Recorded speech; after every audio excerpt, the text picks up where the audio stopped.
तो हेलो, नमस्ते, अस्सलाम वालेकुम और सारे देवी देवताओं की जय। अच्छा ठीक है, अभी ये पितरों की बात है तो बेसिक में फटाफट में वाइट कलर के रूप में हमेशा पितर नज़र आते हैं या पितरों की शक्ति नज़र आएगी। पितर से रिलेटेड जितनी भी चीज़ें वाइट कलर में, वाइट ट्यूबलाइट में, वाइट गोल्डन लाइट नहीं, वाइट लाइट विद गोल्डन, जैसे माता के स्वरूप में आपने देख लिया कमल पे कोई देवी बैठी है वाइट कलर की साड़ी में, गोल्डन बॉर्डर है, गोल्डन स्लीव्स है, जो वो स्ट्रिप रहती है, तो आपको एकदम से समझ में आ जाएगा ये पितरों से रिलेटेड कोई चीज़ आई है। अगर आपने अपने पितर को देवी देवता के रूप में स्वरूप में पहुंचा दिया है नियम फॉर रिचुअल्स फॉलो करके, तो वो वैसे आ जाएंगे। अब ये पितर एग्जाम्पल के तौर पे एक है जो आपके घर पे खड़े हैं प्रेत के रूप में, एक होते जो स्थान पे खड़े होते हैं, एक है तो पितर लोग पहुंच गए, एक है जो बीच में ट्रैवल करते रहते, सबकी अलग अलग जर्नी है। जैसे आपके पेरेंट्स कभी बच्चे थे, फिर स्कूल गए, फिर कॉलेज गए, फिर नौकरी करने लग गए, बूढ़े हो गए, घर पे बैठे, वही जर्नी आपकी शुरू हो गई।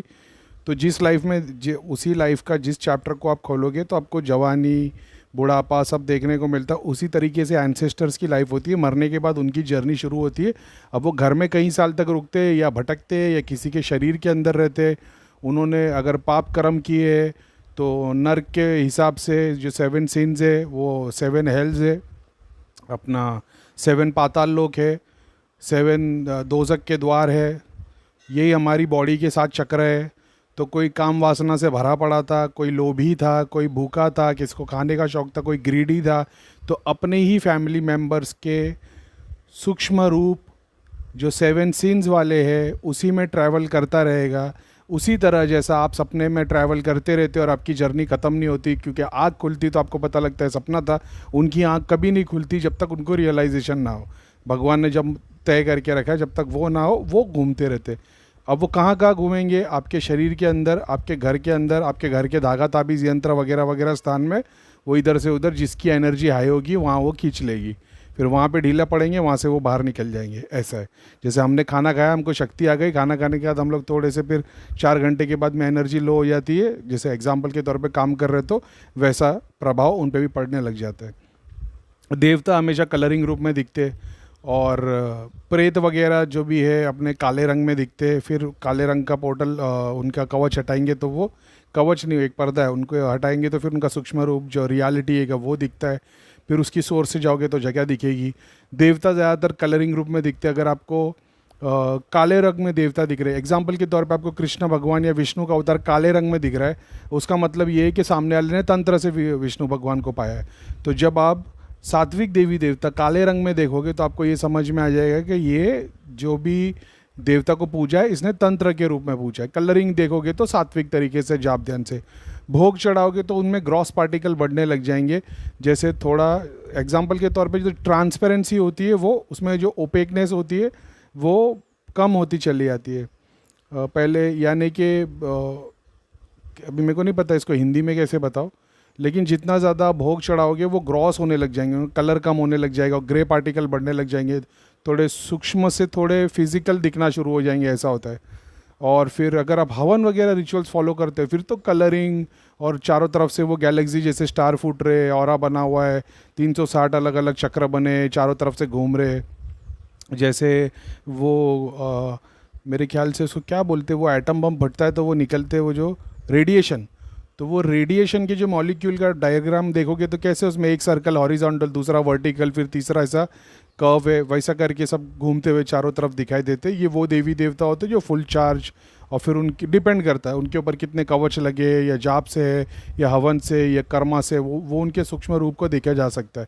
तंत्र वाले बहुत सारे हर रिंग के ऊपर 3-3 4-4 ट्रायंगल, सर्कल, स्क्वायर और बंधन सारे एक एक करके दिखाई देंगे। और जाप वाले तो फिर मोतियों की माला जैसा दिखाई देगी। गुरु की शक्ति तो गोल्डन कलर में रहेगी, पितर की शक्ति तो वाइट कलर में रहेगी, देवी देवता की तो कलरिंग में रहेगी, काली माता, बाबा भैरव तंत्र से रिलेटेड है तो ब्लैक कलर में आएंगे, ग्रे कलर में आएंगे, और भी बहुत सारी पॉसिबिलिटी है। जो ऐसी डेटीज़ होंगे जो इंसान की तरह नहीं दिखेंगे, या देवी देवता होंगे जो ह्यूमन बॉडी और जानवर की बॉडी के कॉम्बिनेशन के नहीं होंगे, बहुत अलग तरीके के होंगे। जैसे धुआं है पूरा का पूरा, आप देखोगे 7 बॉल गोल गोल घूम रहे, एक को ओपन करोगे तो उसके अंदर या तो देवी देवता दिखेंगे या तो कुछ अलग ही दिखेगा, कांटे का झाड़, पीपल का झाड़। तो फिर ये बहुत सारी ऐसी स्पिरिट है जो अपने क्या बोलते हैं धर्म के हिसाब से नहीं है, मान लो बहुत सारे, जैसे मान लो समंदर से मैंने कोई चीज़ निकाली, ठीक है, कोरल, और कोरल की मेरे को किसी एक विद्या पता है, उस चीज़ को मैंने यूज़ किया, उर्वशी अप्सरा वाली साधना, वहाँ की कोई डेटी खुश हो गई, उसने मेरे को एक राज बता दी, तो फिर वो ऐसे नहीं दिखती जैसे हमारे देवी देवता भगवान गॉड क्या डिस्क्रिप्शन है वैसे नहीं है, वो बहुत कुछ अलग दिखते। ह्यूमन बॉडी जैसे रहेंगे, हाथ पैर ऑक्टोपस जैसे रहेंगे गोल गोल घूमते हुए, बहुत सारी पॉसिबिलिटी हो सकती है, सारी बॉडी फेदर की हो सकती है। जैसे एक वो कार्तिकेय का रूप मैंने शुरुआत में देखा था, जिसकी ऊपर की बॉडी ह्यूमन की थी, नीचे की बॉडी खाली मोर के पंख थे, ऐसा है। तो वो देखने से पता लग जाता है कि कौन सी एनर्जी है। अब ये सिर्फ उनके लिए है जो देखना चाहते हैं और कुछ सीखना चाहते हैं, ऐसा है। इन सबको क्या देखना ज़रूरी, बिल्कुल भी नहीं, लेकिन जब जर्नी से जाते हो तो देखना मतलब रास्ते में पड़ता ही है। जैसे एग्जांपल के तौर पे आप गाड़ी चला के यहाँ से जा रहे हो, बॉम्बे से दिल्ली जा रहे हो, आप बाय रोड जा रहे हो, तो आप स्पेसिफिकली रोड को तो नहीं देख रहे हो ना, रोड पे एक एक जो कंकर पत्थर है उसको पे ध्यान नहीं दे रहे, मगर वो सबकॉन्शियस में तो स्टोर होता जा रहा है। आप आजू बाजू के जो रोड पे से जा रहे हो तो उस पर वो येलो स्ट्राइप्स वाइट स्ट्राइप्स कितनी है, डिवाइडर है, आजू बाजू में झाड़ है, इस पे ध्यान नहीं देते हो, मगर सबकॉन्शियस में सेव होता जाता है। जहाँ रुक जाओगे वहाँ देखना शुरू करोगे तो वो दिखना शुरू हो जाएगा।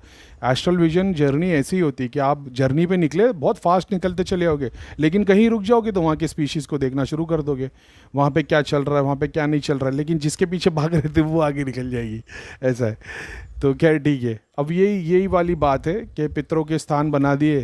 तो अब करीम भाई, हमारे आपका तो ग्रुप हमने ज्वाइन कर दिया, लेकिन ख़ानदान वाले तो नहीं पूछ सकते, छोड़ सकते, क्योंकि जैसे आप बता रहे हो सब हटा दो, आपसे 40 साल पहले कोई गुरु आए थे जिन्होंने बताया था सब लगा दो, तो अब किसको माने? घर वाले भी अपनी जगह पे सही है, बिल्कुल भी सही है। अब कुछ लोग हैं जो बेचारे दर दर भटक रहे, जो तकलीफ़ में, अब वो सोचेंगे कि नहीं करीम भाई की मानूंगा, मैं अपने पितरों को नहीं पूजूंगा, देवता को भी नहीं पूजूंगा, अल्लाह को भी नहीं पूजूंगा, डायरेक्ट जो निराकार भगवान है उसको पूजूंगा और उससे मैं सब कुछ मिल जाएगा। ठीक है, लेकिन फिर आपने सब कुछ छोड़ दिया और खुद को ऊपर जाने के लिए कोशिश की, तो आपका ईगो का पेड़ बड़ा हो गया, ऐसा है। तो वो तो कभी ज़मीन को ही नहीं छोड़ पाओगे। तो ये आपको समझना पड़ेगा कि आपकी जर्नी का सभी का ये हिस्सा है। आप छोड़ दोगे कि मैं सबको नहीं छोड़ूंगा, किसी को भी नहीं पूजूंगा, डायरेक्ट भगवान को पूजूंगा, मैं भी ऐसा, मेरी भी सोच ऐसी नहीं है कि सिर्फ भगवान, मेरे को ऐसा है कि भगवान भी सबका काम करता है। वो देवता का भी काम करता है, प्रेत का भी काम करता है, राक्षस का भी करता है, इंसान का भी करता है, जानवर का भी करता है, सबके लिए करता है वो। तो उस तरीके से जब तुम सुपर कॉन्शियसनेस में जान लेते हो, तुमको पता होता है सबका इक्वल पार्ट है, सबको अपने हिसाब से जीना है। तो आप सोच लोगे नहीं मैं हाथ को तो यूज़ ही नहीं करूँगा खाना खाने के लिए, नहीं तो मेरे को हाथ के भरोसे निर्भर होना पड़ेगा, भगवान किसी जन्म में मेरे को किसी का हाथ बना देगा अटक जाओगे। बहुत कॉम्प्लिकेटेड है लेकिन रियलिटी है। तो उसके लिए क्या करना पड़ेगा? तो अपने अपने जैसे रिचुअल्स फॉलो करते हैं। अभी जैसे आपके पूर्वजों ने किया है, स्थान बना दिया, भोग चढ़ा रहे, उनके रिचुअल्स अलग थे, उनके डेली मंथली वीकली रिचुअल्स अलग थे। आपने एंसेस्टर्स को पूज लिया है, घर पे स्थान दे दिया है। अभी मान लो आपके पूर्वज ने, जैसे हमारे घर पे मुसलमान लोगों के कोई पूर्वज उर्वज के स्थान नहीं होते, ऐसा है, लेकिन फिर भी कब्रस्तान के लिए बताया गया है, कब्रस्तान में साल में 2-3 बार जाने के लिए बताया गया है। और 2-3 बार भी नहीं है, ऐसे भी बताया गया कि अगर तुम्हारे को मतलब बहुत ज़्यादा जॉय फील है, ये लाइफ में सीरियसनेस है, ये ऐसे बहुत सारी चीज़ों के लिए ऐसा बताया गया कि कभी कब्रस्तान चले आओ, तुम रियलिटी में आ जाते हो, और फिर वहाँ की एनर्जी तुम्हारे को उस चीज़ को ऊपर लेके आती होगी, जो तुम्हारा आत्मा तत्व है नीचे, उसको ऊपर लेके आती होगी। साल में कुछ डेज़ है, बड़ी रात बताते हैं, उस टाइम पे लोग कब्रस्तान में अपने जो लोग गुजर गए उनकी कब्रों पर जाते हैं, दुआ मांगते हैं। ये वही स्पेशल डेज़ की तरह है जहाँ पे राहत मिलती है, जहाँ पे रब अपने दरवाजे खोल देता दुआ के, कि आपकी जो दुआ है वो ऊपर तक पहुँच पा रही है, वो जान पा रहा है, ऐसा ऐसा बताया गया है, ठीक है, इस्लाम में। तो उसी तरीके से उसमें ये भी बताया इनको पूजना, इनको साल के स्पेसिफिक डेज़ बताए गए। तो अब ये पितरों के स्थान का कॉन्सेप्ट अगर ले लिया जाए तो एक बात को समझ लो कि अगर एक गांव में एक पितरों का स्थान है और पूरा गांव उनको पूजने लग जाएगा तो भला तो होगा, नहीं होगा ऐसा नहीं है, लेकिन वही होगा ना कि कुछ तो कमीने निकलेंगे जो कुछ न बंदरबाट काम करेंगे, जो देखेंगे अरे भाई इसने 4 गाड़ी ले लिया और हमारी साली एक ही गाड़ी अटकी 10 साल से, किसी तांत्रिक के पास जाएंगे, बोलेंगे अरे भाई वो जो उसके पितर है ना बहुत स्ट्रांग है, उसने तुम्हारी बरकत सब उसके घर पे खींच लिए। तो क्या किया जाए पंडित जी? बस उसके घर पे नींबू डाल दो, तुम्हारी 3 गाड़ी आ जाएगी। तो पर तुमने क्या किया? बस उसी चक्कर में पूरा गाँव बर्बाद हुआ रखा है। तो फिर उसने अपने भी पितरों का एक स्थान बना दिया कि बोले भैया 3-4 बार तो गुरुजी कर चुके, अब क्या करें? बोले उसके पितर बहुत स्ट्रांग है, तुम भी अपने पितरों का स्थान बना दो, रोज़ भोग लगाओ, तुम्हारे भी घर गाड़ी आ जाएगी। उसके लिए अच्छा उसने पॉजिटिव पॉइंट्स तो बता दिए, नेगेटिव तो नहीं बताया कि अच्छा फिर उसका कुछ बुरा भी हो सकता है। बोले हाँ, मरने के बाद में तुमको भी उसी स्थान पर खड़े रहना पड़ेगा, क्योंकि तुमने तो भगवान से बाकायदा बात करके ऑर्डर लेके स्थान ले लिया। इसीलिए बहुत सारे लोग अपना क्या ही बोलूँ। लेकिन ठीक है, मंदिर बना के जाना ज़रूरी है कि तुम्हारा कहीं ना कहीं कोई सूक्ष्म शरीर रह गया। अगर मान लो मेरी एक पॉसिबिलिटी है, मेरे को मरने से पहले कहीं ना कोई एक मंदिर या स्थान बनाना पड़ेगा, क्योंकि अगर मान लो रेयर के सिनारियो में कोई एक या दो या तीन सूक्ष्म शरीर मेरे रह गए कुछ कर्मों के कारण, तो मैं नहीं चाहूँगा मेरे घर में अटके, मेरे शरीर में अटके, मेरे घर वालों के शरीर में अटके। मैं चाहूँगा वो मंदिर पे ही बैठे। तो लोग आएंगे, भोग भी चढ़ाएंगे और वो लोग पूजा भी करेंगे और उनका काम भी होगा, उससे बरकत भी मिलेगी और मेरा जल्दी निवारण हो जाएगा। तो ये भी एक कॉन्सेप्ट है। ऐसा है, मंदिर की घंटी बज रही है, ठीक है। तब भोग चढ़ाए नहीं चढ़ाए, भोग चढ़ाना तो सिर्फ एक पार्ट है ना सारे रिचुअल्स के। तो वो आपको समझना पड़ेगा, अपने घर वालों को समझाना पड़ेगा कि ये रिचुअल्स में आप लोगों ने अपने घर वालों को अटका के रखा है, तो आप इनडायरेक्टली पितरों को पूज रहे हो। तो जब आप घर पे या घर के बाहर स्थान बनाते हो, उसको भोग चढ़ाते हो, तो भोग चढ़ाना तो प्रेत वाला हो गया। अब आपने भोग चढ़ाना बंद किया और हर अमावस पूर्णिमा को वहाँ पे प्रॉपर रिचुअल्स के साथ पूजा हवन कर रहे हो, जो कायदे से होनी चाहिए पितृपक्ष अपना पितरों की मुक्ति के लिए। अगर वो करवाओगे तो फिर भी बेटर होगा।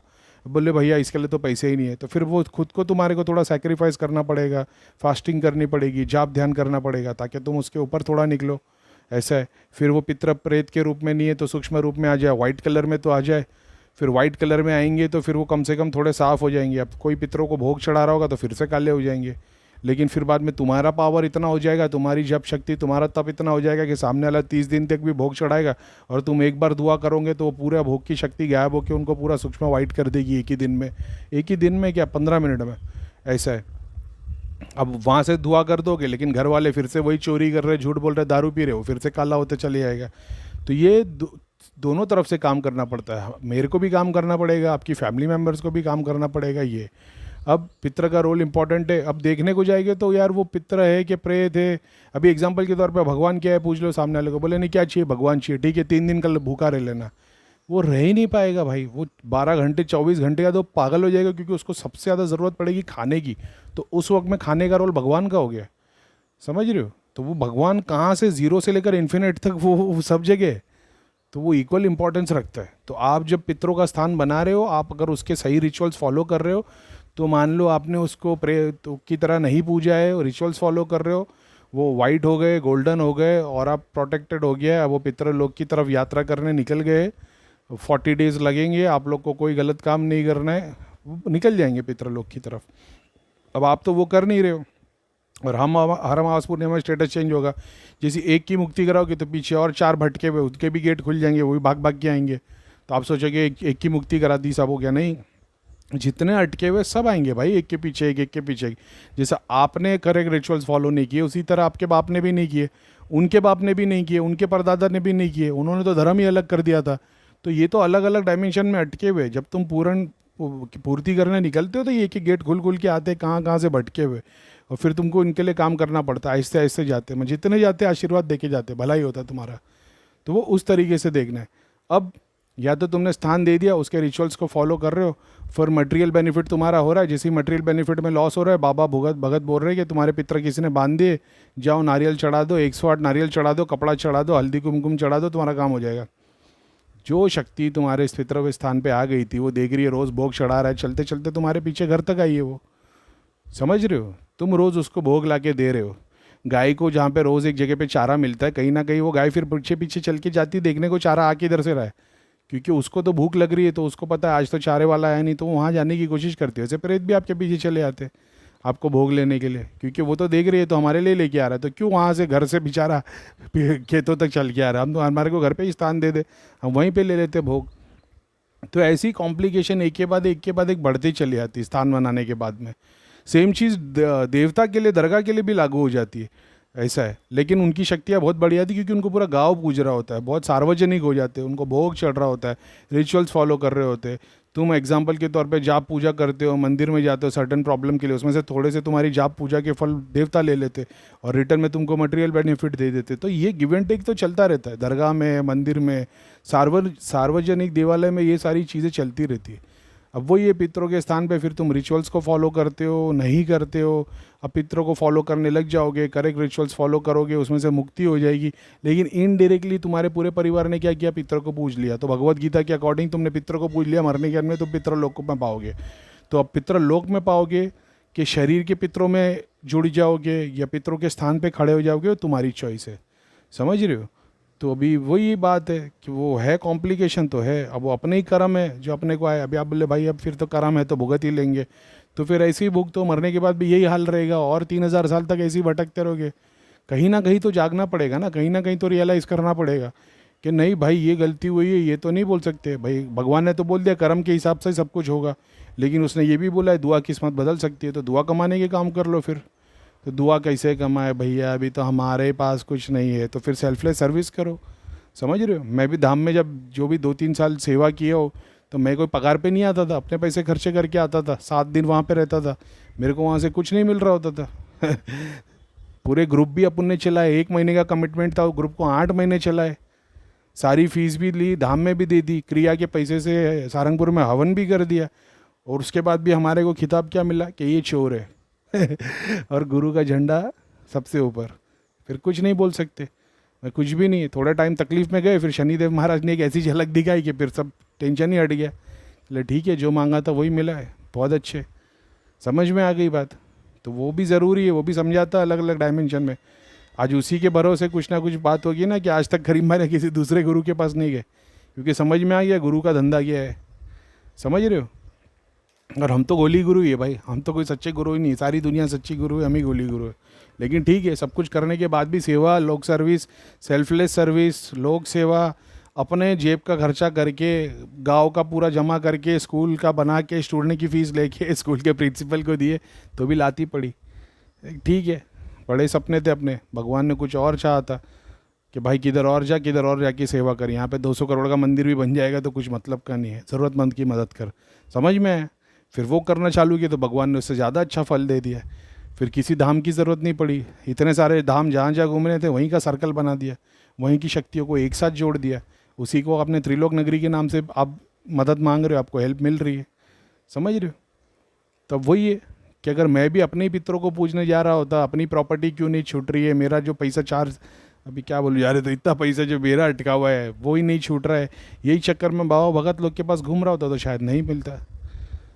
तकलीफ़ ऐसा नहीं था भाई हमारे को नहीं थी, तकलीफ़ मेरे को भी बहुत थी, लेकिन क्या करें, सब जगह अपन ने बस ये देख लिया भाई धाम में आने के बाद में कि भाई अपनी तकलीफ़ तो कुछ भी नहीं है, इनकी तकलीफ़ तो भाई ख़तरनाक है। जब ध्यान करना चालू किए, उसको इस लेवल पे लेके गए, और 8-8 10-10 घंटे तक अगर मैं लोक दर्शन करने बैठता या देवता को देखने बैठता तो नहीं बैठ पाता। मेरे को सिर्फ इतना पता था कि मेरे 1.5 घंटे के जाप से एक आदमी, 2 घंटे के जाप से एक आदमी का प्रेत खत्म हो जाता है, तो फिर मैं 5-5 लोगों के लिए 10-10 घंटे बैठता था जाप करने को, भगवान उसका फल देता चला गया। अगर खुद के 12 गोले बनाने के लिए या खुद के पितृ बंधन मुक्त करने के लिए कर रहा होता तो नहीं हो पाता शायद। और फिर उसके बाद में लोगों की इतने सारे भूत प्रेत जिन चुड़ैल सब अपने ही घर पे आने लग गए। धाम से अलग होने के बाद तो धाम की तो हमारे गुरु जी के भेजे थे, किंग कॉन्ग जैसे बैठ के चारों तरफ आके खड़े हो जाते थे, रात भर फुंकारते रहते थे। मैं मुस्कुराता था, मैं अपना जाप करते रहता था, फैमिली पे कभी प्रभाव नहीं पड़ा। लेकिन अल्हम्दुलिल्लाह बात यही हुई, जितने आते थे ना, कोई 2 दिन, कोई 3 दिन, कोई 1 हफ्ता, कोई 11 दिन, लेकिन जितने आते थे सब रुक के जाते थे और आशीर्वाद ही देके जाते थे। देख लिए थे बंदे की नीयत क्या है, बस यही नीयत लेके आ जाओ भाई, ज़्यादा नहीं, 1 ही साल देना है, मगर इतनी शिद्दत से देना है, किसी को नहीं।